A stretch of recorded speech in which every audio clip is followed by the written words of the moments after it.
Nesses últimos dias tem ocorrido um exposed do humorista Thiago Santinelli. A gente vai falar sobre isso hoje porque muitas coisas bem pesadas foram desencavadas e isso já foi consequência de um vídeo que ele fez promocional para convocar, para fazer propaganda do especial de humor dele.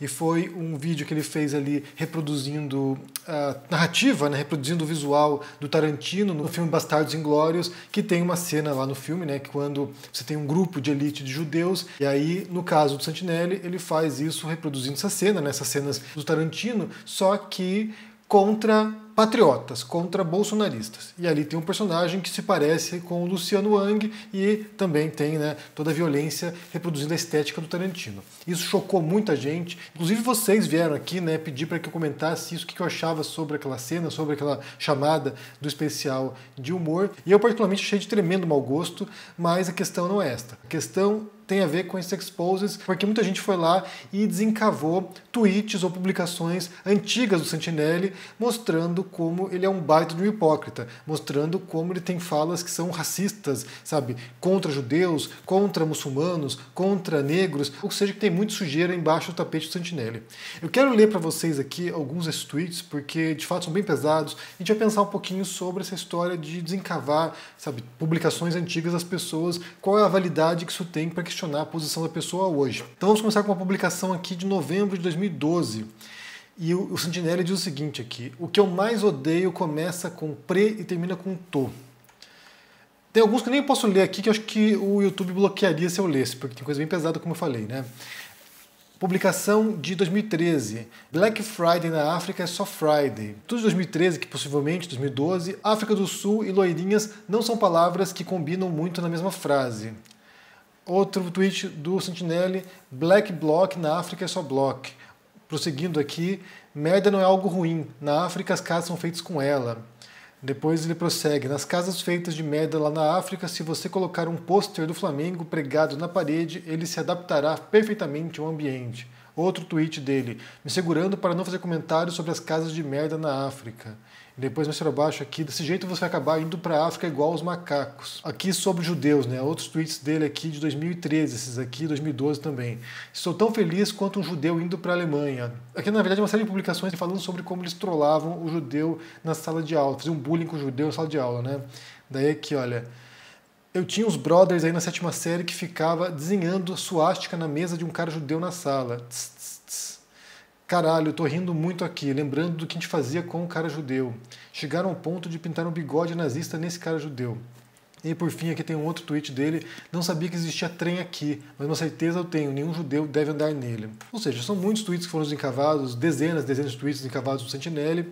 E aí, como eu falei, estão usando isso agora para provar que ele é um tremendo hipócrita, que ele quer agora criticar ou propor, cenas de violência, mesmo que fictícias, contra patriotas, sendo na verdade, em 2013, 2012, ele era tão intolerante, ou tão ignorante, ou tão racista, ou tão antissemita, ou tão anti-muçulmano quanto esses caras que hoje ele critica, Para começar, a gente tem que falar um pouquinho sobre esse recurso, de você chamar o outro de hipócrita com base na incoerência entre discurso e prática ou entre discurso atual e discurso no passado. Essa é uma falácia lógica bem conhecida chamada de tu quoque, que quer dizer você também, ou tu também, que é quando você aponta o dedo para a pessoa para falar o seguinte, olha, você está me criticando por alguma coisa, ou está criticando algum indivíduo ou grupo por alguma razão, mas você faz o mesmo, Então assim, você critica alguém porque, sei lá, a pessoa é racista, mas essa pessoa criticando também tem falas racistas e assim por diante. Essa é uma falácia lógica porque a incoerência ela não é exatamente um erro lógico. A pessoa pode estar falando uma coisa que é totalmente verdadeira e válida argumentativamente, mesmo sendo hipócrita. Uma coisa não tem relação com a outra. Uma pessoa pode ser hipócrita e ter falas que são verdadeiras. Basicamente é isso. Então, nesse sentido, para atacar a posição da pessoa em algum momento, isso não tem nenhum sentido. Isso não afeta o discurso dela.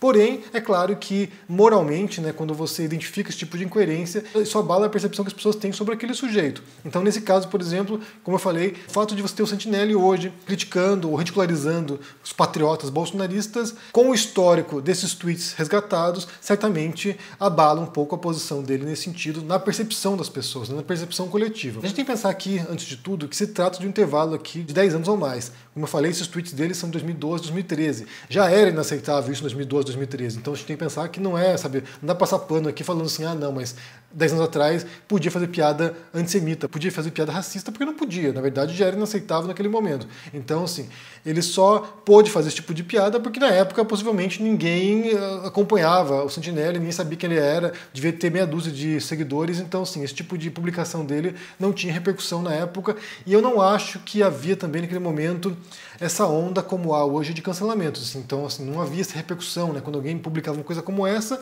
passava despercebido muitas vezes porque não havia essas hordas tão engajadas para fazer esse tipo de expose, destruir carreira ou reputação das pessoas. Então não me parece que era como se dava nesse momento. 2013, eu não era um usuário assíduo do Twitter, então eu não sei como as coisas se davam naquele momento. Mas o fato é que hoje alguém com essa fala aqui, mesmo se for anônimo, vai ser identificado e vai ser exposto e vai ser cancelado e vai ser linchado publicamente e vai ter sua vida afetada por esse tipo de comentários, sendo humorista ou não.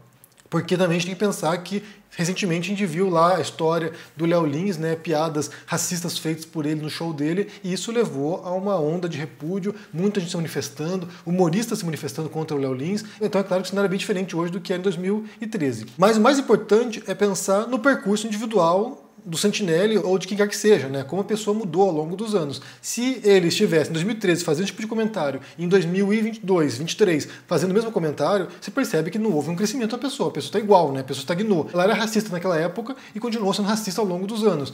Que foi acontecer com muita gente, né? Você tinha pessoas que se manifestavam, eu até tinha vergonha de falar esse tipo de coisa publicamente naquela época e continuaram racistas ao longo do tempo e ainda hoje são racistas. Inclusive houve então um percurso bem curioso de pessoas que não eram racistas, pessoas que eram até progressistas em 2013, 2012, e que com o passar do tempo foram se tornando radicais extremistas de direita, sabe, dada a conjuntura política no mundo, dadas as circunstâncias. Isso para mim é muito mais intrigante, na verdade, do que alguém que era racista e continuou racista ao longo do tempo. Eu conheci pessoas que eram progressistas e que foram, sabe, se radicalizando rumo ao bolsonarismo. Isso para mim é surpreendente. Mas na minha visão, na minha interpretação sobre esse tipo de situação, já falei anteriormente sobre esse tipo de caso, como com o Bruno Galhaço, o importante é você entender que as pessoas se transformam. As pessoas são capazes de fazer coisas absurdas, cometer crimes, inclusive, no passado, se recuperar e, hoje em dia, serem pessoas que estão, sabe, regeneradas, que estão atuando, que estão fazendo suas coisas, que são pessoas decentes. Então, assim, se a gente perde a perspectiva de que é possível mudar, a gente vai ter que começar a criar condenações perpétuas para as pessoas, né? Então, assim, a pessoa fez um comentário racista em 2013,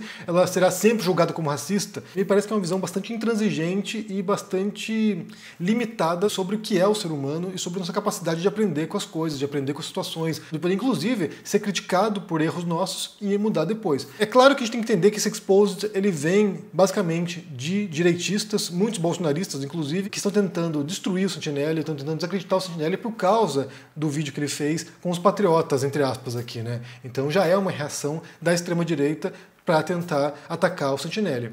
Se vai surtir efeito, me parece bem limitado, né? Os posts são bem complicados, são bem problemáticos, tem coisas horrorosas ali, mas, como falei, o intervalo de tempo é muito grande. 10 anos, 11 anos é muito tempo para que a pessoa possa mudar completamente sua visão sobre muitas coisas. O humor dele ainda hoje pega pesado às vezes, então eu entendo que pessoas se ofendam ao ouvir o Sentinelle ainda hoje, mas num outro sentido. Então, assim, agora ele faz um humor que é contra a extrema-direita, que é contra crentes no geral, né, evangélicos no geral. Então, assim, ele tem uma pegada bem ácida, bem pesada, que não é o tipo de humor que agrada a todo mundo, que nem sempre respeita certos limites. Mas o fato é que a posição dele sobre esses tópicos me parece ter mudado bastante. Ele se manifestou dizendo que é ridículo resgatar certos tweets assim, mas na minha perspectiva isso demonstra como as pessoas são capazes de mudar sua posição publicamente, aquilo que elas dizem, aquilo que elas defendem. Então é aquilo, né? As pessoas mudam. Me diga o que vocês pensam sobre essa questão aí envolvendo o Sentinelle, se vocês viram esse expose dele, né, esses tweets, que tem muito mais tweets do que esse aqui, eu li só alguns, tem alguns bem mais horrorosos do que esses aqui expostos. Como é que você entende que isso afeta o Sentinelle hoje, se isso teria algum tipo de repercussão sobre o que ele faz, sobre o humor que ele faz, sobre quem ele é hoje, se a gente pode olhar para o passado, 10 anos atrás, e a gente se identificar com aquilo que a gente dizia tanto tempo atrás assim. Eu mudei bastante, certamente, em 10 anos. Como é que você se vê 10 anos atrás? Como é que você se vê hoje, né? para onde você foi, ou se a gente deveria ser intransigente mesmo e achar que as pessoas são capazes de mudar, aquilo que você fez no passado vai ficar manchado na sua reputação, na sua biografia, e você não pode mudar de opinião. Você tem que ser obrigatoriamente cristalizado naquilo que você era. Diga no comentário o que você pensa, deixa o joinha, se inscreva no canal aqui, ative o sininho, isso é muito importante para ajudar no engajamento aqui. Também se torne um membro para dar uma força para o canal, isso também é muito importante. E se você curte saber mais sobre falácias lógicas, recomendo que você procure na Amazon esse livro meu aqui, Como Vencer um Debate Tendo Razão. É a mais completa referência em português, até onde eu percebi aqui nas minhas pesquisas sobre falácias lógicas. O link na descrição aqui desse vídeo te leva para lá, você pode conferir esse trabalho, leia, se informe e se cuide por aí. Um forte abraço para você e até mais. Tchau! Fala, turma do canal Henri Bugalho! Eu sou Eduardo Moreira e tenho um convite especial para fazer para vocês. 1, 2, 3, 4, 5. 5 lições sobre investimentos e nunca mais você vai cometer os erros que você comete hoje e cair nas armadilhas que os bancos e as corretoras preparam para vocês. Só 5 lições, extremamente simples, extremamente fácil. E eu consigo ensinar essas lições para vocês em menos de 1 hora. Essa aula vai acontecer no dia 17 de agosto, uma quinta-feira às 8 horas da noite no horário de Brasília. Para você se inscrever gratuitamente, é só clicar no link aqui em cima ou aqui embaixo. Em poucos segundos você vai estar inscrito. Clica agora, se inscreve, chame seus amigos e amigas para participar também. Você não perde por esperar. Nunca mais eles vão fazer o que fazem com você. E a sua caminhada rumo ao equilíbrio financeiro vai ser muito mais rápida do que você imaginava. A gente se vê lá.